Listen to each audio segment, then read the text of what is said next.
नमस्कार, मैं हूं अरुण तोमर। आप देख रहे हैं साधना न्यूज।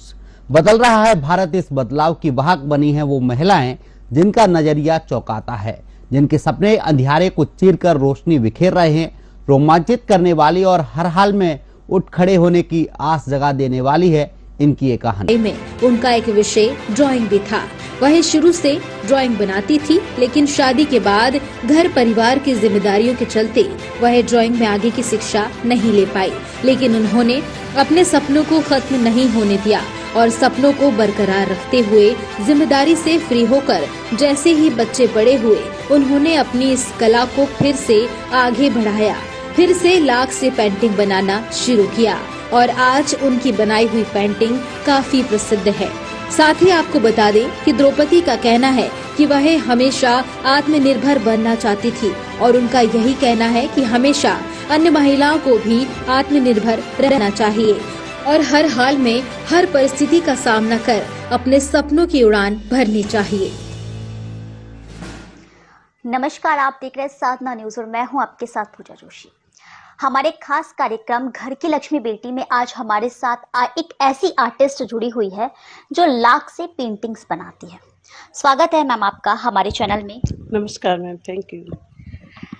द्रौपदी जी, आप लाख से पेंटिंग बनाती हैं, ठीक है, तो सबसे पहले हम आपकी जीवनी पर प्रकाश डालेंगे। जी मैम मेरा बचपन बसवा गांव है, दौसा डिस्ट्रिक्ट में पड़ता है, वहाँ मेरा जन्म है। मेरा गांव बसवा जावली का बाड़ ग्रामीण क्षेत्र से हूँ मैं। वहाँ से मैंने 12th पास की है। उसके बाद मैंने जयपुर महारानी कॉलेज से ग्रेजुएशन किया है। मेरे पापा टीचर रहे हैं, श्री लक्ष्मण स्वरूप मीना जी, और माँ गृहिणी है। 4 बहन भाई हैं, उनमें मैं तीसरे नंबर की हूँ। वहाँ से 12th करने के बाद फिर मैंने महारानी कॉलेज से ग्रेजुएशन किया। वैसे 11th क्लास से मेरे पास ड्राइंग पेंटिंग थी, क्योंकि मुझे बचपन से ही ड्राइंग पेंटिंग का शौक था। फोटोग्राफी, कुछ क्रिएटिव करना, कुछ नया करना, कुछ ये बचपन से ही रहा है। जब बचपन में मैं खेलती थी तब भी कुछ जमीन को प्लेन करके बनाया करती थी, या फिर वो शादी के जो कार्ड नहीं आते उनमें से कुछ चमकीले होते हैं, उनको हटा के फिर किसी का बर्थडे को गिफ्ट करना, ग्रीटिंग कार्ड बनाना, ये मेरे को शुरू से बचपन से ही रहा है। जैसे कि मैंने मिट्टियों की मूर्तियां भी बनाई थी। गांव से थे तो जैसे गांव से मिट्टी लेके आती थी, फिर तस्वीर देख के उनकी मूर्तियां बनाती थी। मम्मी खाना बना के हटती थी, तब चूल्हे में उनको पकाया करती थी, फिर उसके बाद मैं उनको कलर करती थी। वो मैं शुरू से रहा है, काफ़ी मूर्तियाँ बनाई थी मेरी, अभी भी रखी हुई है मेरे पियर में वो काफ़ी मूर्तियाँ। फिर ऐसे करके फिर मैंने पॉलिटिकल साइंस से एमए की। तो उस टाइम दौरान मेरी 99 में मेरी शादी हो गई। उसके बाद मेरे हस्बैंड सेंट्रल स्कूल में प्रिंसिपल हैं, और बच्चे अभी दोनों मेडिकल कर रहे हैं, दोनों बच्चे, एक बेटा है और एक बेटी है। जब शादी के बाद बच्चे के बाद में थोड़ा डिस्टेंस आ गया, बच्चे हुए 99 शादी के बाद में। फिर मैं 5 साल बाद फिर मैंने बीएड की 2006-07 में। फिर जॉब भी किया मैंने सेंट्रल स्कूल में।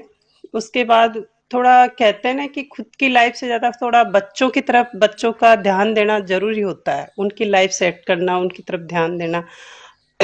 तो मैंने क्या है, बच्चों की वजह से फिर मैंने ज़्यादा इसमें जॉब में इतना ध्यान नहीं दिया। बच्चों की कैरियर की वजह से हम जयपुर आए। जयपुर मकान बनने के बाद यहीं मैंने बच्चों को सेटल हो गए। सर की, मेरे हस्बैंड की बाहर ही ज़्यादा पोस्टिंग रही है। और बच्चों की जब ये काम भी मेरा 2016 से मैं इसको कंटिन्यू करती रही हूँ, मैं कभी स्टॉप नहीं किया इसको। मैंने ये नहीं सोचा कि मैं घर संभाल रही हूँ तो मैं अपने सपनों को बंद कर दूँ, ऐसा नहीं है। घर संभालते हुए मैंने अपनी पेंटिंग बनाना, ये सब कुछ करना साथ में रखा मैंने।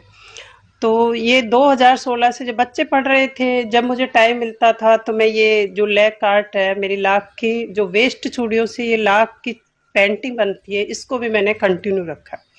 फिर 2016 से इसको करती रही, इसकी बनाती रही, फ्रेम करवा के रखती गई। करीबन 50 या 60 हो गई होंगी। फिर उसके बाद मैंने इसका लोगो रजिस्ट्रेशन करवाया ऑल इंडिया का, वो मेरा हो गया है। उसके बाद फिर ये धीरे धीरे कंसंट्रेशन से मैं यही काम कर रही हूँ। बच्चे जब बेटी का भी मेडिकल में हो गया था, साल भर उसकी, सेकंड ईयर है अभी इस टाइम। जब बच्चों से थोड़ा मैंने सोचा कि अब बच्चों ने लाइन पकड़ लिया, थोड़ा जिम्मेदारियों से थोड़ा कम फ्री हुई हूँ, तो मैंने सोचा औरत के भी कुछ सपने होते हैं कि हमें भी कुछ करना चाहिए। ऐसा नहीं हम परिवार के लिए, समाज के लिए, सबके लिए करते हैं, बच्चों के लिए करते हैं, लेकिन खुद की अपनी भी कुछ भावनाएं होती हैं, उन्हें दबाना नहीं चाहिए। मैं ये नहीं कहती कि शादी के बाद हम कुछ कर नहीं सकते, क्यों नहीं कर सकते, हम सब कुछ कर सकते हैं। परिवार को संभालने के साथ हमें हमारी भावनाओं को नहीं दबाना चाहिए। इसलिए मैंने ये सोचा कि सबके लिए सब कुछ किया, लेकिन मैं अपनी भावनाओं को क्यों दबाऊं, इनको भी मेरी कला है, इसको भी मैं आगे बढ़ाऊं। तो मैं अपना इसका कंटिन्यू रख रही हूँ और मैं इसमें आगे जाना चाहती हूँ, करना चाहती हूँ, और समाज में महिलाओं को भी इसमें सिखाना चाहती हूँ, उनको रोजगार देना चाहती हूँ, बच्चों को भी सिखाना चाहूंगी कि आने वाले टाइम में मेरा सपना है कि मैं महिलाओं को ज्यादा से ज्यादा रोजगार दूं। बिल्कुल, देखिए आपने अपने सपनों की उड़ान भरी।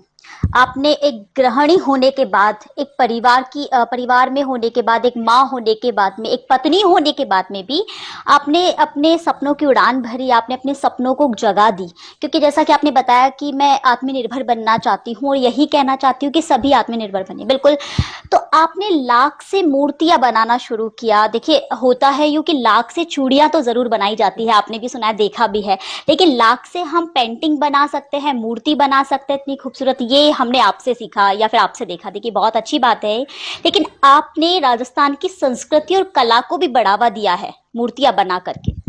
जी मैम, मैं मैं इसमें आगे करना चाहती हूँ। अभी पेंटिंग में मैंने सभी जैसे एक राजस्थान संस्कृति को आगे बढ़ाना, हमारी जो संस्कृति है उसको मैं आगे बढ़ाना चाहती हूँ। इससे कि मेरा शौक है कि वैसे मैं सभी के जैसे भी आप पेंटिंग, राजनेताओं की हमने तस्वीरें नेताओं की और सुभाष चंद्र बोस, इन सबकी, मैं नेताओं की भी, राजनीति से भी मैं आगे करना चाहती हूँ, और मैं महिलाओं को रोजगार भी देना चाहती हूँ इसमें। देखिए आपने जैसा कि कहा, आप संस्कृति को भी बढ़ाना चाहती हैं, क्योंकि राजस्थान में वैसे भी हमारी संस्कृति बहुत आगे है। तो अब आप महिलाओं के लिए भी एक प्रेरणा है। जैसा कि आपने बताया कि जो महिलाएं होती है सोचती हैं कि हम घर में बैठे क्या कर सकते हैं, नहीं कर सकते, वो अपने सपनों को दबा देती हैं, परिवार के लिए सोचने लग जाती है। बिल्कुल, लेकिन अब आगे क्या है आपका सपना? देखिए अगर हम अचीवमेंट्स की अगर आप बात करें तो इस कला से आपने क्या कुछ पाया है, क्या अचीव किया है? इस कला से मैं ये मानती हूँ कि ये, पहली बात तो ये है कि मुझे इन सब कला को करने से मेरे को खुशी मिलती है। मुझे कहते हैं ना कि इसको अपनी एक हॉबी होती है ना, ये मेरी हॉबी है, और इसके करने से मुझे एनर्जी, मतलब खुशी होती है, और मैं इसको रोजगार भी देना चाहती हूँ। मैं चाहती हूँ कि ये कला आगे बढ़े, रोजगार मिले, बच्चे सीखें और इसका नाम हो दुनिया में। मैं बहुत अंतर्राष्ट्रीय स्तर पर इसको पहुंचाना चाहती हूँ, ये मेरा सपना है। मैं कहती हूँ कि महिलाओं को कॉन्फिडेंस के साथ अपने काम को कंसंट्रेशन से आगे बढ़ाना चाहिए, कभी अपने आप को कमजोर नहीं समझना चाहिए।